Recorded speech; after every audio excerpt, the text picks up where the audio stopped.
Ladies and gentlemen, this is the YouTube channel vlog show of inspiration and realness. Also, this is the YouTube channel vlog show of positivity, personality, and fun. This is Eric Lima Shenanigans of 1977, and now the perpetrator of these shenanigans, Big Beefy E himself from his Big Beefy Man Cave in New Bedford, Massachusetts, Mr. Shenanigans himself, and the two-time Chilling 3000 2022 End of the Year Awards winner, Eric M. Lima. Thank you very much, Mr. Announcer, sir. Well, hello there once again, everyone. Welcome to yet another episode of Eric Lima Shenanigans of 1977. This is episode 770 of the show. It is August the 6th, 2023, 1:50 a.m. That's right. I'm doing all these videos right now. And I tell you what, I'm getting everything out of the way because it's been a long, crazy day for me. And SummerSlam, who just happened at midnight, it's happened, has finished up, and it's been a crazy deal. So so SummerSlam just finished up not too long ago, and I'll tell you what, holy dude, this SummerSlam, let me tell you. And let me talk to you here for a moment. I'll just say this: bad luck wearing this shirt. Because some people are not feeling oozy at SummerSlam. I'll explain what I mean by that. It kicked off with Ricochet versus that Beavis-looking butthead Logan Paul. This was a heck of a matchup. And then Ricochet thought he had Logan Paul dead to rights. He went to go for the 450, completely missed, but as Logan Paul was laying on the side, somebody snuck some brass knucks to him somehow, and he ended up knocking out Ricochet and pinning him for the 3 count. And you should have seen the look on Samantha Irvin's face. Now, Samantha is a fellow New Bedford native like me, and he disrespected my New Bedford native sister like that. You do not do that. Samantha Irvin refuses to even acknowledge him as the winner of the matchup. Logan Paul just stooped to a level that he should never have stooped to. And believe me, Ricochet is going to be full of P&B this Monday night on Raw. Cody Rhodes went one-on-one with Brock Lesnar. This was a fight. Cody Rhodes never gave up. He was closest to being counted out many times, but he never gave up. His mother, Michelle Rhodes, was watching it ringside. And Cody Rhodes, after a couple of crossroads, beat Brock Lesnar. But then as Brock Lesnar stood toe-to-toe with Cody Rhodes after the end of the match, Lesnar shook his hand, gave him a hug, lifted up his wrist, showing the fans, endorsing him. They shook hands again. He nodded his head, pointing at him, and endorsed Cody Rhodes. Brock Lesnar, and they said that wasn't planned, but Cody Rhodes earned Brock Lesnar's respect. And that, I will tip my hat and I will salute Brock Lesnar for doing exactly that. And then there comes the Slim Jim SummerSlam Battle Royal with 25 guys. But MVP came out and said, hey, I'm adding Omos. We're adding Omos to the match. So Omos comes out. You're thinking he's got the advantage. Nope. Guess who's the winner of this matchup? Whose game is it? Let everybody tell you. L.A. Knight. Yeah. That's right. L.A. Knight won the Battle Royal.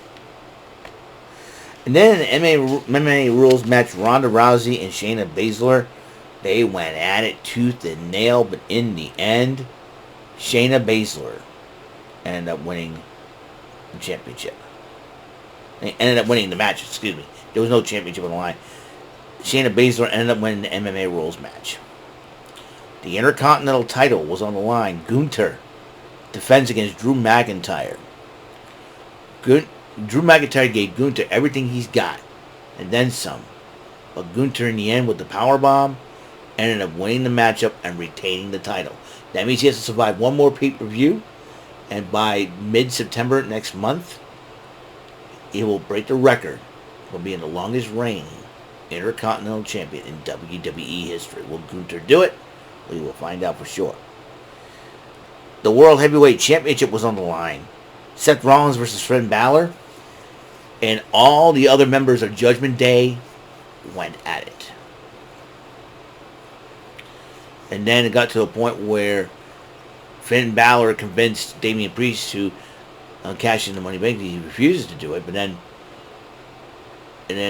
Damian Priest had the idea of having to use the briefcase as a weapon, but Seth Rollins did the stomp Balor's head onto the briefcase, and after taking every member of Judgment Day, except for Rhea Ripley, obviously, out, and in the end, Rollins did retain the World Heavyweight title.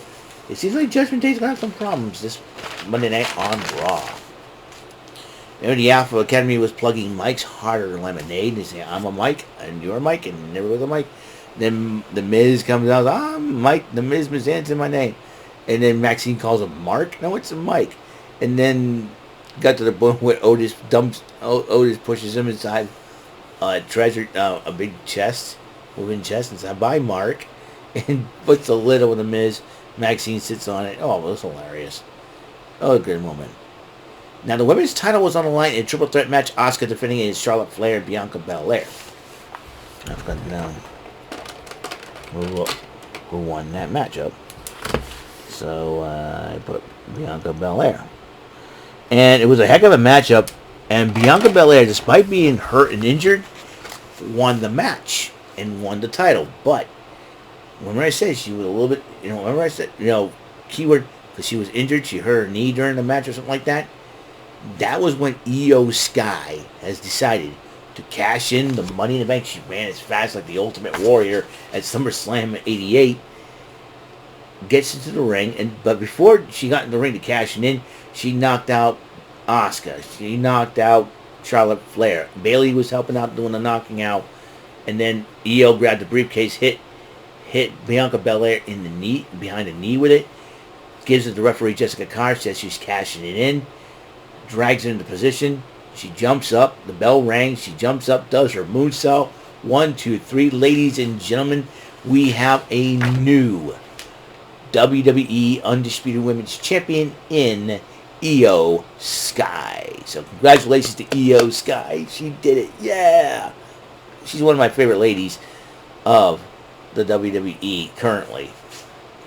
That topped off, to me, probably one of the greatest second half of the week ever.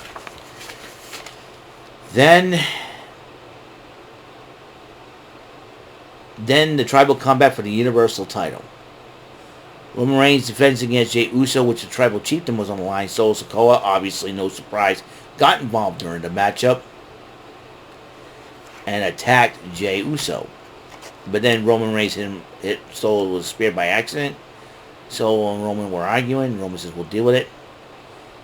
But then after Jey Uso speared Reigns through the barricade, Jey Uso went to go grab Reigns, puts him in the ring, did his splash, and as he was going for the 3 count, a hooded figure yanked Jey Uso off. And then he took out the hood. Jimmy Uso betrayed his own brother and then super kicked him in the face.